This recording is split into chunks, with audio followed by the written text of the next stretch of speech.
पहले बात करेंगे दिल्ली एनसीआर की खराब होती आबो हवा को लेकर। दिल्ली एनसीआर में आज से ग्रैब 3 लागू होगा।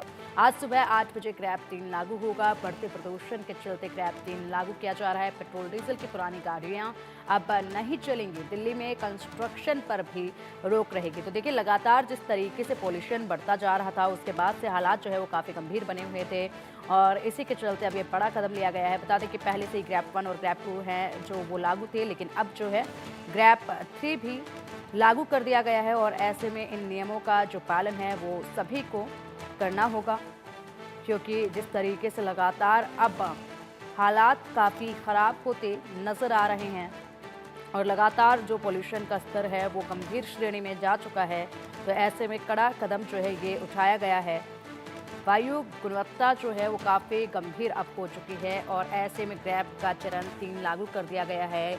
ये तब लागू किया जाता है जब AQI जो है वो 400 के और 450 के बीच में मापा जाता है। जब 401 से 450 के बीच में AQI हो जाता है तो उस वक्त ग्रैब 3 लागू करने की स्थिति उत्पन्न हो जाती है।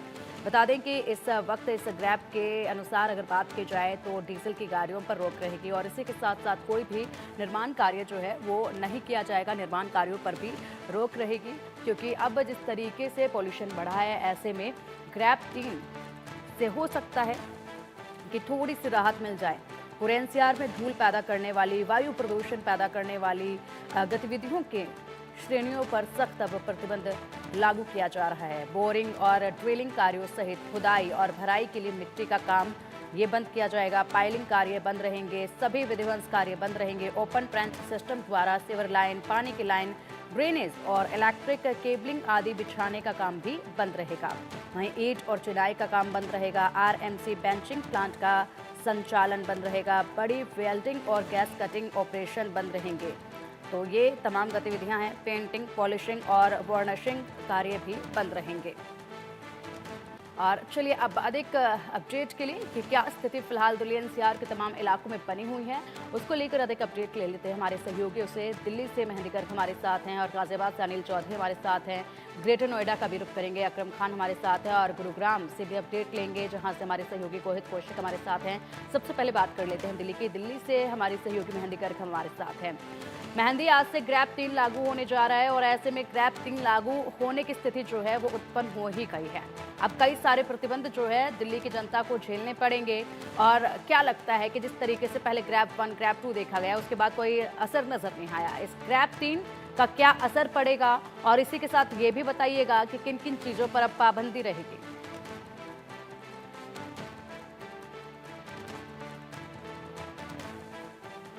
मेहंदी, आपकी आवाज नहीं आ पा रही है। जब ग्रैब 3 जो है वो राजधानी दिल्ली में जी पिंकी, क्या आप मुझे सुन पा रही है? जी मेहंदी, जी बताइए।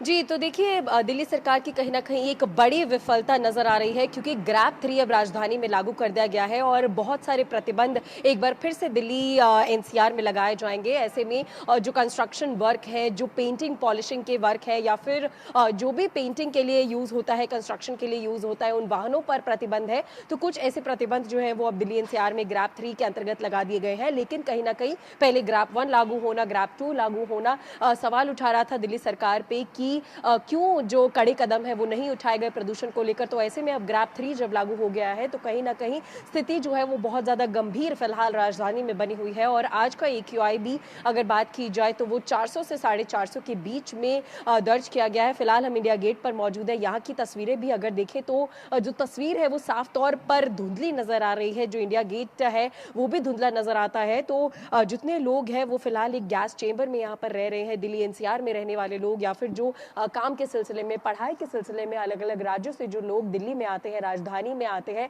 उनको भी जहरीली हवा में सांस लेना पड़ रहा है। तो ऐसे में अब ग्रैब 3 जब लागू हो गया है तो स्थिति कहीं ना कहीं हालात बिगड़ते हुए नजर आते हैं। तो ऐसे में सियासत भी इस पर बहुत ज्यादा हो रही है, क्योंकि लगातार आम आदमी पार्टी और भारतीय जनता पार्टी भी आरोप प्रत्यारोप का सिलसिला दोनों ही पार्टियों में जारी है। और ये तस्वीरें कर्तव्य पथ की भी देख सकते हैं, जहां पर एक समय पर यहाँ से बहुत ही खूबसूरती से राष्ट्रपति भवन दिखता था, वो भी अब नहीं दिखाई दे रहा है। बिल्कुल एक धुंध और एक प्रदूषण की चादर में राष्ट्रपति भवन, कर्तव्य पथ और इंडिया गेट जो है वो घिरा हुआ है यहाँ पर। और अगर राजनीति की बात करें पिंकी, तो देखिए लगातार इस पर सियासत गरमा रही है और दोनों ही पार्टी एक दूसरे पर आरोप लगा रही है। हालांकि कुछ समय पहले जो एनवायरमेंट मंत्री है गोपाल राय, उन्होंने आश्वासन दिया था कि ऐसी स्थिति पैदा नहीं होगी कि ग्रैब 3 को लागू किया जाए, लेकिन फिर भी कल शाम को एक नोटिस जारी किया जाता है और ग्रैब 3 जो है उसे लागू कर दिया जाता है पूरे दिल्ली एनसीआर में। तो उसके बाद से ही लगातार जो है एक बार फिर से ये जो राजनीति है वो एक्टिव हो गई है, काफी ज्यादा गर्मा गई है। लेकिन दिल्ली वाले इससे बहुत ज्यादा परेशान है, क्योंकि जो पार्टियां हैं वो ऑफिसेज में बैठ के बड़ी बड़ी बातें करते हैं, दावे करते हैं या आरोप प्रत्यारोप करते हैं, लेकिन ऑन ग्राउंड रियलिटी की अगर बात की जाए पिंकी, तो लगभग 1 महीना होने वाला है जब हम भी ऑन ग्राउंड के सिचुएशंस देख रहे हैं। कहा जा रहा है कि वाटर स्प्रिंकल्स की, यानी कि पानी की बौछारों की जो गाड़ियां हैं वो लगातार दिल्ली एनसीआर में उतरी हुई हैं, जो जगह जगह पर पानी का छिड़काव कर रही है ताकि जो डस्ट है वो जो है वो उड़े ना और उससे प्रदूषण ना फैले। तो कहीं ना कहीं उसमें भी लापरवाही देखी गई है और इसे बड़ी विफलता सरकार की कही जा सकती है। सुप्रीम कोर्ट ने भी इस पर कड़े कदम उठाए हैं। साथ ही साथ इसमें जो स्वास्थ्य संबंधित दिक्कतें हैं वो भी लोगों को हो रही है। बच्चे और बूढ़े सबसे ज्यादा अफेक्टेड इस पूरे प्रदूषण से है, जिसकी वजह से एक रिक्वेस्ट जो है, एक आवेदन जो है वो भारतीय जनता पार्टी की तरफ से कल ये किया गया था कि स्कूलों को बंद कर दिया जाए फिलहाल के लिए प्रदूषण की स्थिति देखते हुए। तो कल दिल्ली की मुख्यमंत्री आतिशी के द्वारा एक और नोटिस जारी किया गया, जिसमें जो प्राइमरी स्कूल है यानी कि 5वीं क्लास तक के जो बच्चे हैं या जो स्कूल्स हैं उनको ऑनलाइन शिफ्ट कर दिया गया है। तो ऐसे में इस पर भी सियासत देखी जा रही है, लेकिन कहीं ना कहीं जो बच्चे हैं, जो बूढ़े हैं या फिर जो दिल्ली की जनता है वो इस पूरे प्रदूषण की स्थिति से गुजर रही है और उनको इसका खामियाजा भुगतना पड़ रहा है, चाहे वो स्वास्थ्य संबंधित दिक्कतों से हो, चाहे वो उनके पढ़ाई के सिलसिले में हो, चाहे वो उनके व्यवसाय में जाने के सिलसिले में हो। तो स्थिति फिलहाल दिल्ली एनसीआर की बहुत ज्यादा गंभीर है और बेशक 1 महीने से हम भी ग्राउंड पर है, सांस लेने में जिस भी जगह पर जाए, क्योंकि दिल्ली जो है पहले यहाँ पर 11 से 12 हॉटस्पॉट हुआ करते थे, लेकिन फिलहाल राजधानी पूरी ही हॉटस्पॉट बनी हुई है। और सिर्फ राजधानी ही नहीं, अगल बगल के जो इलाके लगते हैं जो एनसीआर के अंडर आते हैं वो भी फिलहाल इस प्रदूषण की चादर में घिरे हुए हैं। तो पूरे दिल्ली एनसीआर की स्थिति कहीं ना कहीं भयावह है, बहुत ज्यादा अलार्मिंग है ये स्थिति। और इस पर दिल्ली सरकार से बहुत सारे सवाल भी उठाए जा सकते हैं कि जब ये स्थिति पैदा होने वाली होती है, बनने वाली होती है, उससे पहले ही कोई ठोस कदम क्यों नहीं उठाया जाता है, ये सबसे बड़ा सवाल है। साथ ही साथ जो नियम लागू किए जाते हैं, चाहे वो ग्रैब 1 के हों, चाहे ग्रैब 2 के हों, या फिर अब आज सुबह 8 बजे के बाद से चाहे वो ग्रैब 3 के हों, तो क्या ऑन ग्राउंड पर दिल्ली सरकार उसको, उन सभी रूल्स रेगुलेशंस को लागू करवाने में सक्षम हो पाएगी या नहीं हो पाएगी, ये भी अभी बड़ा सवाल है। क्योंकि ग्रैब 1 और ग्रैब 2 की विफलता जो है वो साफ तौर पर देखी जा सकती है, क्योंकि अभी भी पूरा जो मौसम है वो धुंध की चादर में, स्मॉग यानी कि जो पूरा प्रदूषण है उसकी चादर में घिरा हुआ है और जो लोग दूर दूर से भी यहाँ पर आते हैं उनको दिक्कतें हो रही हैं। बिल्कुल मेहंदी, आपने बिल्कुल सही कहा, क्योंकि जिस तरीके से ग्रैब 1 लागू किया गया, ग्रैब 2 लागू किया गया, उसका असर जो है धरातल पर नजर नहीं आया। देखना ये होगा कि ग्रैब 3 लागू तो कर दिया गया है, इसका असर कुछ होता है या नहीं, क्योंकि अक्सर होता है बैठ के की जाती है, नियम लागू कर दिए जाते हैं, लेकिन असर कुछ नजर नहीं आता है। फिलहाल रुक कर लेते गाजियाबाद का, जहां से हमारे सहयोगी अनिल चौधरी हमारे साथ जुड़े हुए हैं। अनिल, गाजियाबाद में फिलहाल क्या कुछ AQI है, क्योंकि ग्रैब 3 की स्थिति अब आ चुकी है? देखिए, अभी की बात करें तो AQI नोनी क्षेत्र का 380 एयर क्वालिटी इंडेक्स दर्ज किया गया है। वसुंधरा इलाके का भी सेम इसी तरीके का बना हुआ है। ऑल ओवर गाजियाबाद 400 के आसपास है, जो कि बेहद गंभीर श्रेणी में दर्ज किया जाता है। हालांकि दिल्ली एनसीआर की आबो हवा बेहद खराब है, जिसको लेकर अब ग्रैब 3 के नियम लागू भी कर दिए जाएंगे। और ऐसे में ग्रैब 3 के जब नियम लागू होंगे और उसके बाद क्या ग्राउंड जीरो पर दिखाई देगा। हालांकि पहले से ही ग्रैब 1, ग्रैब 2 पहले से ही लागू, और हम बता भी रहे थे लगातार जिस तरीके की स्थिति बनी हुई है, तो ग्रैब 3 के नियम भी लागू करने पड़ सकते हैं। वही हुआ, ग्रैब 3 के नियम भी अब लागू कर दिए जाएंगे। और ऐसे में ग्रैब 3 नियम होने के बाद क्या क्या बदलाव देखने को मिलेंगे, ये भी हम अपने दर्शकों को बता दें। दरअसल जब ग्रैब 3 के नियम लागू होते हैं तो पहले ही जो है एक टीम गठित की जाती है। वो ये मॉनिटरिंग करती है कि क्या कोई कंस्ट्रक्शन साइट पर कोई काम तो नहीं हो रहा, क्योंकि कंस्ट्रक्शन साइट पर बैन लग जाता है। और साथ ही जो डीजल के जनरेटर हैं उन पर भी रोक रहती है। और साथ ही BS 3 के जो पेट्रोल के वाहन है और BS4 के डीजल वाहनों पर, ये दोनों वाहनों पर पूर्ण तरीके से रोक लगा दी जाती है। बिल्कुल प्रतिबंध रहेंगे। दिल्ली एनसीआर में ये नहीं चलेंगे, चलते हैं तो इनके चालान काटे जाएंगे, इनको फीस गिनने का काम भी किया जाएगा। इस तरीके का प्रावधान होता है। और साथ ही ये फैसला भी कई बार लिया जाता है जब ग्रेड 3 के नियम लागू होते हैं तो बच्चे, जो छोटे बच्चे स्कूल जा रहे हैं, उनकी क्लासेस को ऑनलाइन कर दिया जाए। ये तमाम वो नियम है जो लागू किए जाते हैं, पर जमीनी स्तर पर क्या दिखता है वो सबसे बड़ी बात है, क्योंकि लगातार जिस तरीके से पॉल्यूशन बढ़ा है और अधिकारियों की जो लापरवाही देखी गई दिल्ली एनसीआर में, वो वाकई परेशान करने वाली है। क्योंकि पहले से ही अधिकारी यदि ग्रैब 2 के नियम का भी पालन करते, क्योंकि ग्रैब 2 के जो नियम है वो उसमें थोड़ा सा ही अपग्रेड होता है ग्रैब 3 में, क्योंकि थोड़े बहुत ही बदलाव होते हैं, सख्ती उसमें बढ़ा दी जाती है। बस यही चीजें होती हैं, क्योंकि नियम का पहले से ही सख्ती से पालन कराया जाए तो ये स्थिति शायद पैदा ही नहीं होती, क्योंकि जो तमाम सड़कें हैं वो सूखी पड़ी रहती हैं, जो धूल है, धूल के जो कण हैं वो लगातार आसपास के वातावरण में घुल रहे हैं। और जो कंस्ट्रक्शन की साइट्स हैं तमाम धड़ल्ले से चल रही हैं, जो ऐसी कंपनियां हैं, जो फैक्ट्रियां हैं, जो धुआं उगल रही है, वो धड़ल्ले से सब अपने काम चल रहे हैं। जो अधिकारी हैं वो सूम कर नींद अपने घर पर सोए हुए हैं, ऑफिस में आराम कर रहे हैं, एयर प्योरीफायर उन्होंने अपने ऑफिस में लगाया, पर जो आम जनता है वो इस दमघोटू हवा में सांस लेने को मजबूर है। लोगों का अब दम घुटने लगा है। लगातार जिस तरीके से 2 दिन से पोल्यूशन का स्तर बेहद गंभीर श्रेणी में पहुंचता जा रहा है, तो वाकई ही इस ओर विशेष ध्यान देने की जरूरत है और आम जनता को भी इस पर अपनी सहभागिता दिखानी होगी, क्योंकि अधिकारी अपने लेवल पर काम करेंगे, सरकारें अपने लेवल पर काम करेंगी, पर आम जनता को भी अवेयर होना होगा, क्योंकि डॉक्टर एडवाइस कर रहे हैं, उनकी तरफ से कहा गया है यदि इसी तरीके के वातावरण में लॉन्ग टर्म हम सांस लेते हैं तो कैंसर जैसी डिजीज भी हो सकती है। इस तरीके का अनुमान भी उन्होंने लगाया है। तो आप समझ ठीक है सकते अनिल। हैं इस तरीके की स्थिति बनी हुई है, जरूरत है विशेष ध्यान देने की। बिल्कुल बिल्कुल बिल्कुल अनिल, और जिस तरीके से ये रूल्स तो लागू किए जा रहे हैं ग्रैब 3 के भी, ऐसे में लोगों को भी सजग रहने की जरूरत है और लोगों को भी इन नियमों के बारे में जानकारी होनी चाहिए, क्योंकि जानकारी लोगों तक पहुंच नहीं पाती है, तब जाकर सबसे बड़ी समस्या उत्पन्न होती है। चलिए अब रुक कर लेते ग्रेटर नोएडा का, जहां से हमारे सहयोगी अकरम खान हमारे साथ जुड़े हुए हैं। अकरम, फिलहाल ग्रेटर नोएडा का मौसम कैसा है और इसी के साथ AQI क्या कुछ है, क्या कुछ राहत मिलने वाली आने वाले समय में? मौसम विभाग की तरफ से क्या कुछ कहा जा रहा है?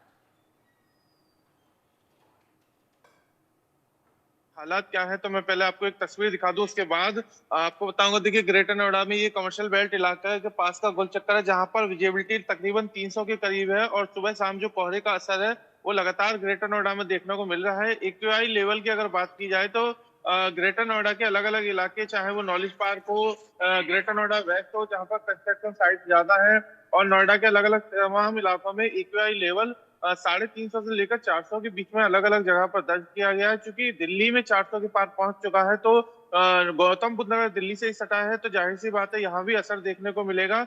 लेकिन लगातार फॉग और जो कोहरे का असर है वो उसका डबल अटैक ग्रेटर नोएडा वासियों को देखने को मिल रहा है। तापमान की अगर बात की जाए तो तापमान में 3 से 4 डिग्री सेल्सियस की गिरावट दर्ज की गई है, और मौसम विभाग का कहना है कि उत्तर प्रदेश में के तमाम जो इलाके हैं, तराई वाले और उसके इलाके हैं, वहां पर कोहरा और कोहरे की और धुंध की मार अगले 3 से 4 दिन देखने को मिलेगी। क्योंकि जैसा अभी हमारे सहयोगी दिल्ली के और गाजियाबाद के बता रहे थे कि ग्रैब 3 लागू किया गया है और दिल्ली में स्कूलों की छुट्टी भी की हुई है, तो मैं आपको बता दूं कि ग्रेटर नोएडा में आज सरकारी एक छुट्टी है, उसके अलावा सैटरडे संडे बंद है।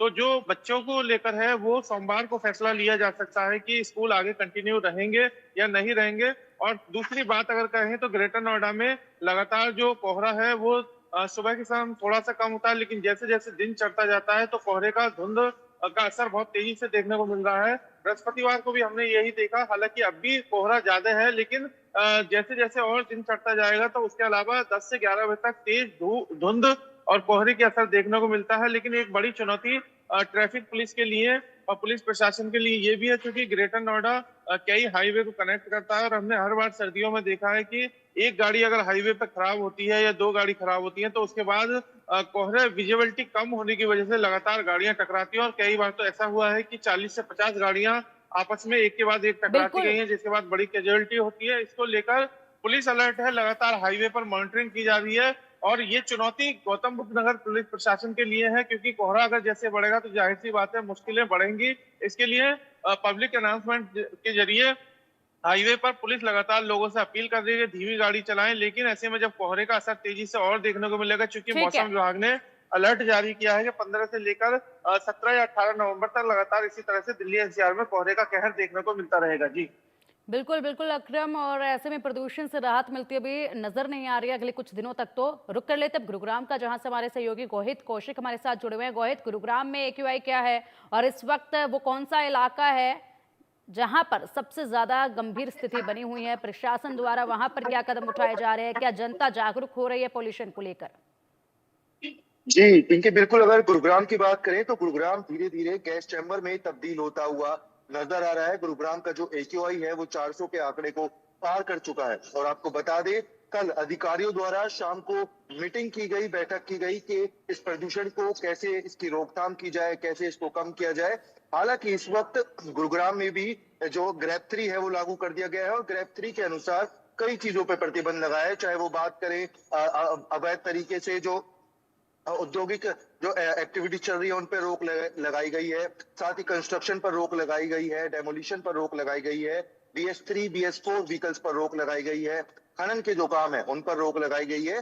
साथ ही जनता को भी सचेत किया गया है कि अगर जरूरी हो तो ही वो घर से बाहर निकले, क्योंकि जो प्रदूषण का स्तर लगातार बढ़ता जा रहा है ये उनकी सेहत को कहीं ना कहीं नुकसान जरूर पहुंचाएगा। क्योंकि गुरुग्राम के सिविल हॉस्पिटल में लगातार जो मरीजों की संख्या है वो बढ़ती चली जा रही है। कई लोगों को सांस लेने में दिक्कत हो रही है, तो कहीं ना कहीं जो लोग हैं उनको आंखों में जलन की भी समस्या देखने को मिल रही है। और ये जो बढ़ता प्रदूषण का स्तर है गुरुग्राम में, कई कारण है जिसकी वजह से जो गुरुग्राम है उसमें प्रदूषण का स्तर बढ़ता है। मुख्य कारण गुरुग्राम में चलने वाले व्हीकल्स और गुरुग्राम में लगातार बढ़ती आबादी है। हालांकि गुरुग्राम में भी इन व्हीकल्स की रोकथाम के लिए BS3 पेट्रोल और BS4 डीजल व्हीकल्स पर रोक लगाई गई है। पर देखना यही होगा कि किस तरीके से जो ये प्रदूषण है इसको कंट्रोल किया जाएगा, क्योंकि प्रशासन द्वारा अब बैठक तो की गई है, टीम गठित की गई है कि इसके जो जितने भी प्रतिबंध लगाए गए हैं उन पर नजर रखी जाए। पर क्या इन टीमों से और इन बैठकों से कहीं ना कहीं इस प्रदूषण की रोकथाम होती है, इसको कंट्रोल किया जाता है,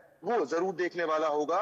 हालांकि जो स्वास्थ्य विभाग है उन्होंने भी लोगों से यही अपील करी है कि ज्यादा से ज्यादा जो मॉर्निंग वॉक पर जाते हैं उसको अवॉइड करें और अपने घर में रहें, अधिकतर एयर प्यूरिफायर का इस्तेमाल करें, क्योंकि जो पॉल्यूशन का स्तर है वो 400 के आंकड़े को पार कर चुका है। अगर वो 450 के आंकड़े को पार करता है तो गुरुग्राम में भी जल्दी ग्रैप 4 लागू कर दिया जाएगा, ठीक है। जो कि बहुत ही बिल्कुल, बिल्कुल गोहित, बिल्कुल जिस तरीके से अभी दिल्ली में ग्रैप 3 लागू किया जा रहा है, तो ऐसे में ये हालात जो हैं हरियाणा में, गुरुग्राम में ना देखे जाएं, इसके लिए लोगों को भी सतर्क रहने की ज़रूरत है और साथ ही साथ प्रशासन को भी अभी से कुछ कदम ऐसे उठाने होंगे जिससे इस पॉल्यूशन को बढ़ने से रोका जाए। फिलहाल शुक्रिया आपका गोहित, और साथ ही साथ अनिल, महिमा और